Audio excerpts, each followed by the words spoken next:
This is the story about the case of the Ballista Axe murders, an unresolved mystery from 1912 in Iowa.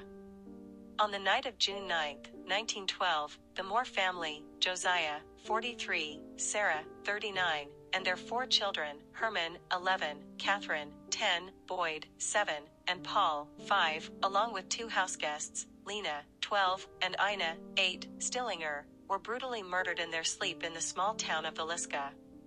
The weapon, an axe, which was found near the bodies. The victims were all bludgeoned in their beds, and the crime scene was horrific. The killer, or killers, not only killed each person with extreme violence, but also meticulously covered the bodies with sheets, wiped down the axe, and even closed the curtains. Strangely, the murderer stayed in the house for several hours after the crime, as no signs of forced entry were found, and the killer had eaten food from the family's kitchen before fleeing. The gruesome nature of the murders shocked the entire community. The bodies were discovered the following morning, when neighbors became concerned after no one answered the door. The Moore family was well liked, and the case immediately attracted intense attention. At first, the authorities struggled to find any clues. The small town of Villisca had no significant crime history, and no one could figure out why someone would commit such a brutal act. There were no clear motives, no robbery, no evidence of a personal vendetta, and no obvious suspects.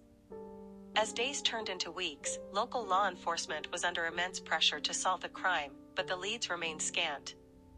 Then came the odd development of an accusatory letter written by a mysterious man named Reverend George Kelly, a traveling preacher. In his letter, he claimed to have visions of the murders and detailed strange and eerie information about the crime scene. He even insinuated that he knew who the killer was, but the police couldn't pin him down. Eventually, Kelly became a prime suspect, but without any direct evidence, the case against him faltered.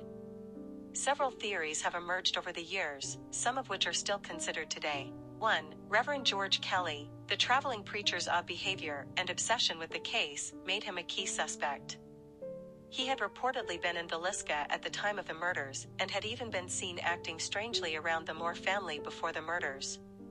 Some speculate that he had some kind of psychological or religious motive, but he was never formally charged. 2. Frank Jones, a wealthy local businessman and political figure, was suspected of having a personal motive. It was believed that Jones may have been angry at Josiah Moore, who had previously worked for him but had stolen business away from him. However, there was no concrete evidence linking Jones to the crime, and he denied involvement. The Axemen of New Orleans. This theory posits that the Villisca murders were linked to a series of similar killings in New Orleans and other cities in the U.S. during that time, committed by an unknown figure known as the Axemen. This theory suggests that the killer was a serial murderer with no personal connections to the victims, and the murders were part of a larger pattern. This remains speculative, as the 2 cases have never been conclusively connected. 4. The idea of a family murder. Some believe that the murderer was someone with personal knowledge of the Moore family, and that the crime could have been a twisted, personal act. Whether this was a vengeful act of an outsider or an inside job remains unknown. In recent years, the case has seen a resurgence in interest. Authors and amateur sleuths have re-examined the case, suggesting new theories and revisiting old suspects. One theory that has gained popularity is that the killer was a disturbed man named Thomas T. Clark, a convicted murderer who had allegedly been in Villisca before the murders. However, like many other theories, this one has yet to be proven. While new forensic methods, like DNA analysis, have been applied to the case in recent years, no breakthroughs have been made, and the case remains one of America's most haunting unsolved mysteries. The Villisca Axe murders have become a legend in American true crime history, partly because of the shocking brutality of the crime and partly because of the mystery that still surrounds it. The house where the murders occurred has been preserved and is now a popular tourist attraction for those fascinated by true crime. The case has been featured in books, documentaries, and even a horror film. In addition, the case has prompted deeper discussions about the criminal justice system, forensic science, and the psychological motivations behind such heinous crimes. Why did the murderer linger in the house after the killings? What drove him to commit such a savage act? The unanswered questions continue to haunt those who study the case. The Villisca Axe murder is one of the most chilling and unresolved true crime stories in American history. It offers a mix of a gruesome crime, eerie atmosphere, and a long list of suspects with murky motives, elements that make it compelling for any true crime storyteller. The sense of injustice and the unanswered questions will likely keep this case in the public's mind for many years to come. The next story is about the disappearance of Dorothy Winter in Los Angeles, 1947. The story begins with the disappearance of Dorothy Winters, a 29-year-old heiress to a family fortune made in oil. Dorothy was last seen leaving a glamorous Hollywood party on January 10, 1947. Known for her charm and beauty, she was a rising socialite in Los Angeles, often spotted with influential figures. Her sudden disappearance shocked the city. Her car was found abandoned on Mulholland Drive the next morning, with the keys still in the ignition. The only clue was a single broken heel lying on the ground nearby. Detectives quickly uncovered that Dorothy had been involved in a tumultuous love triangle. Her fiancé, Richard Moore, was an ambitious businessman on the brink of financial ruin. Meanwhile, she had been seen frequently with a mysterious jazz musician, Sam Carter, who had a reputation for trouble. Richard claimed he had been home all night, distraught after a heated argument with Dorothy about postponing their wedding. Sam, on the other hand, couldn't provide an alibi, claiming he had been rehearsing alone. The investigation deepened when Dorothy's best friend, Evelyn, revealed she had overheard Dorothy talking about someone blackmailing her with secrets from her past. Dorothy had promised Evelyn she would reveal everything after the party. A week later, Dorothy's body was discovered in a ravine near Griffith Park. The autopsy revealed she had been strangled, and her time of death aligned with when she left the party.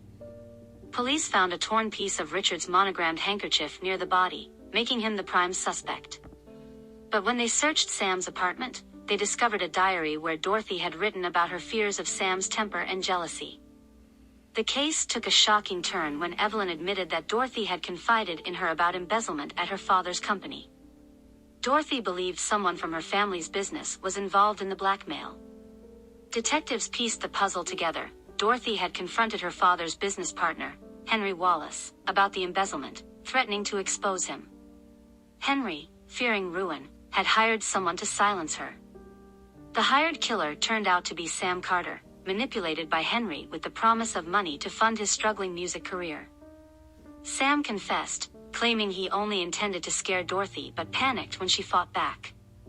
Henry was arrested as the mastermind, and Sam received a life sentence. Richard, though heartbroken, was cleared of any involvement. Dorothy's tragic story became a cautionary tale about trust and betrayal, forever haunting the Hollywood elite.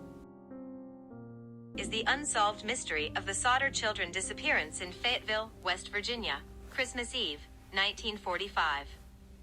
On Eve in 1945, the Sodder family home was engulfed in flames. George and Jenny Sodder, along with 9 of their 10 children, were asleep when the fire broke out.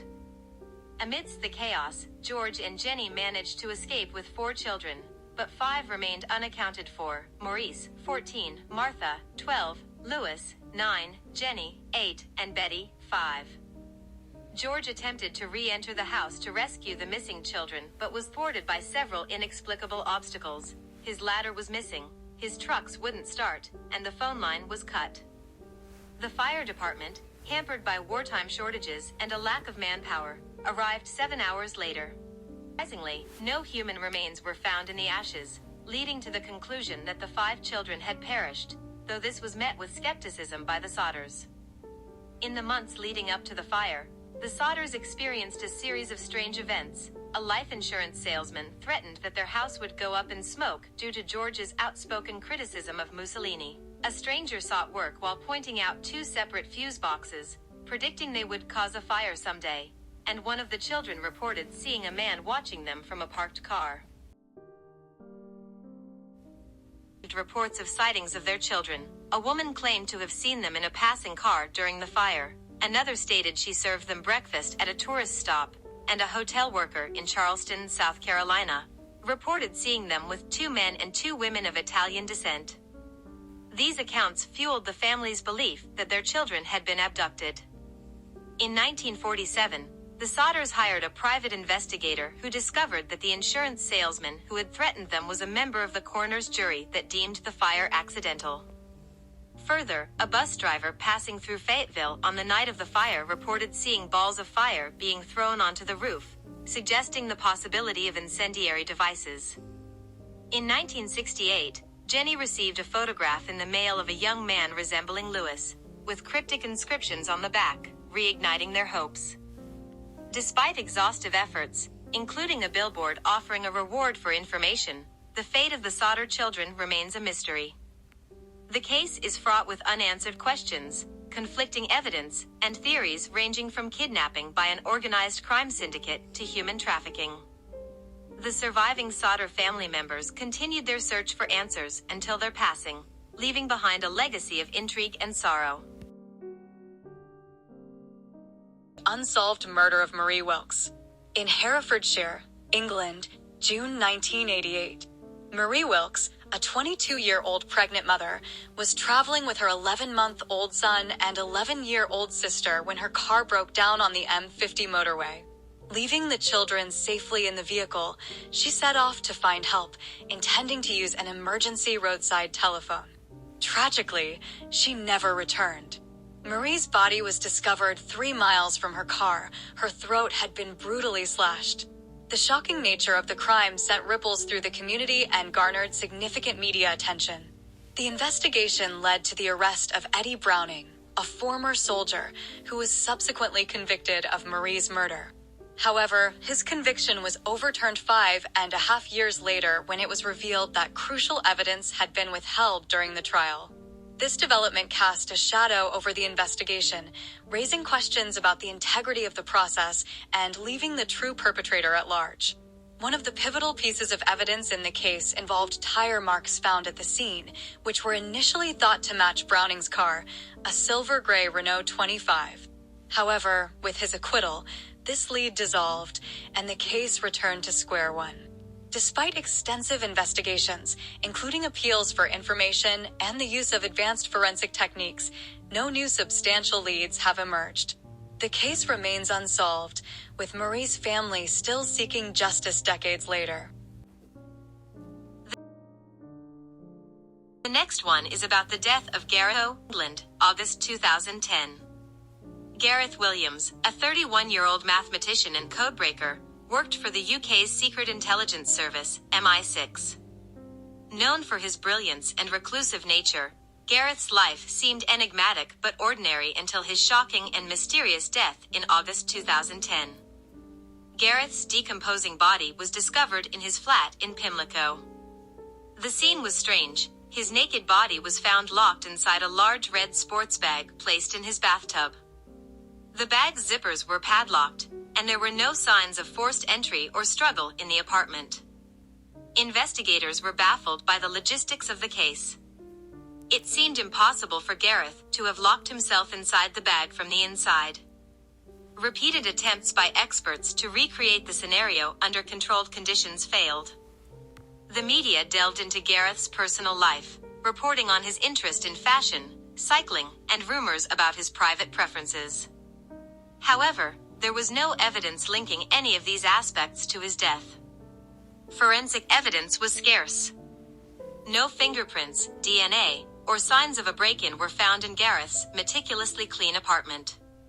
His phone and other devices had been wiped. Many speculated that his death was linked to his work.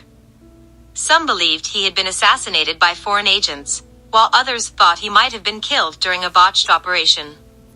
Another theory suggested that Gareth's death resulted from a bizarre accident during a personal escapade, though this did not explain the locked bag. The possibility of foul play by someone who had access to his flat and expertise in evading detection was also considered. In 2012, a coroner ruled Gareth's death as unnatural and likely to have been criminally mediated. However, no charges were filed due to the lack of evidence. To this day, Gareth Williams' death remains one of the most baffling unsolved cases in modern British history. It intertwines the intrigue of espionage with the heartbreak of a young life lost, leaving behind more questions than answers.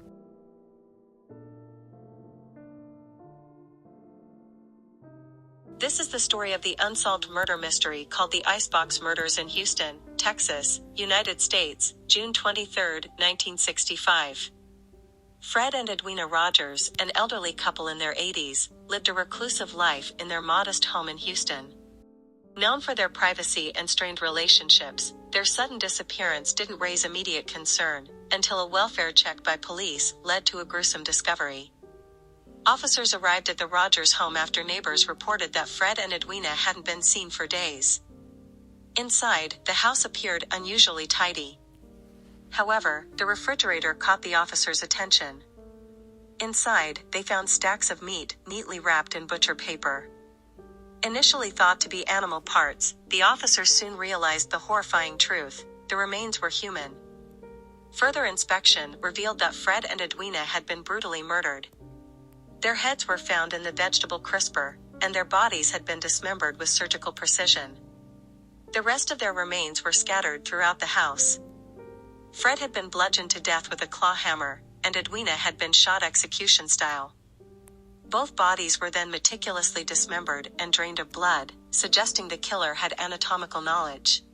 Reclusive son, Charles Rogers, became the immediate focus of the investigation. Charles, a geophysicist and former Navy pilot, lived with his parents, but was rarely seen. Neighbors claimed he entered and exited the house through a back door and avoided all interaction. Charles reportedly had a tumultuous relationship with his parents. It was alleged that Fred and Edwina were financially exploiting him by forging his name on documents and draining his savings. After the murders, Charles vanished without a trace. Investigators discovered a bloodstained saw in his room, further implicating him in the crime. However, no concrete evidence linked him directly to the murders, and he was never found. Some speculated he fled to South America, living under an assumed identity. Many believe Charles meticulously planned the murders, killed his parents in a fit of rage, and disappeared. His intelligence and survival skills as a former pilot might have enabled him to evade capture. A bizarre theory suggests Charles was involved in espionage during the Cold War. Some believe the murders were part of a larger conspiracy, and Charles fled to avoid being silenced. Another theory posits that an unknown individual committed the murders, and Charles fled out of fear or was killed himself. Despite extensive investigations, the case remains unsolved, and Charles Rogers was declared legally dead in 1975. The Icebox Murders continue to baffle true crime enthusiasts, leaving behind chilling questions about what transpired in the Rogers household.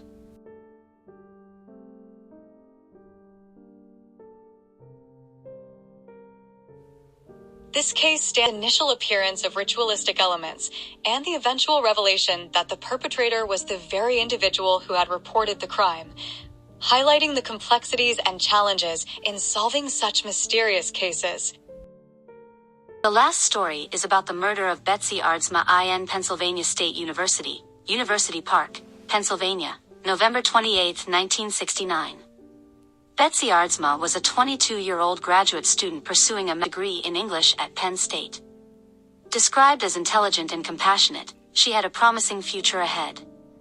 On the day after Thanksgiving, while many students were away, Betsy visited the university's Petit Library to work on a research paper. At approximately 4:45 p.m., Betsy was in the library's Level 2 core, a dimly lit and secluded area housing bookshelves. Suddenly, she was attacked and stabbed a single time in the left breast with a small, thin-bladed knife. The wound pierced her heart and led to massive internal bleeding. Due to the internal nature of the injury and the fact that she was wearing a red dress, the severity of her condition was not immediately apparent. 2 men were reportedly seen exiting the library shortly after the incident, one allegedly saying, "Somebody better help that girl." Betsy collapsed, and bystanders attempted to render aid, but she was pronounced dead upon arrival at the hospital. The initial confusion about her condition delayed the realization that a homicide had occurred. The crime scene yielded minimal physical evidence. The murder weapon was never found, and there were no signs of a struggle or sexual assault. fingerprinting and forensic analysis provided no leads. Despite the library being open, few witnesses came forward, and those who did could not provide detailed descriptions of the suspects. The two men seen leaving the scene were never identified. The motive for the murder remains unclear. Betsy had no known enemies, and there was no evidence of robbery or personal vendetta. Some investigators believe Betsy was the victim of a random act of violence by an unknown assailant. There was speculation that the perpetrator might have been involved in other unsolved crimes, but no concrete connections were established. Given the location, it's possible the killer was a student or someone familiar with the campus, but this theory remains unproven. Despite extensive investigations over the years, Betsy Aardsma's murder remains unsolved. The case has been revisited multiple times, with authorities hoping that advances in forensic technology or new information might eventually lead to a breakthrough. The tragic and mysterious death of Betsy Aardsma continues to haunt the Penn State community and serves as a somber reminder of the fragility of life and the elusiveness of justice in certain cases. This case stands out due to the brutality of the crime occurring in a public yet secluded area, the lack of clear motive, and the enduring mystery surrounding the identity of the perpetrator.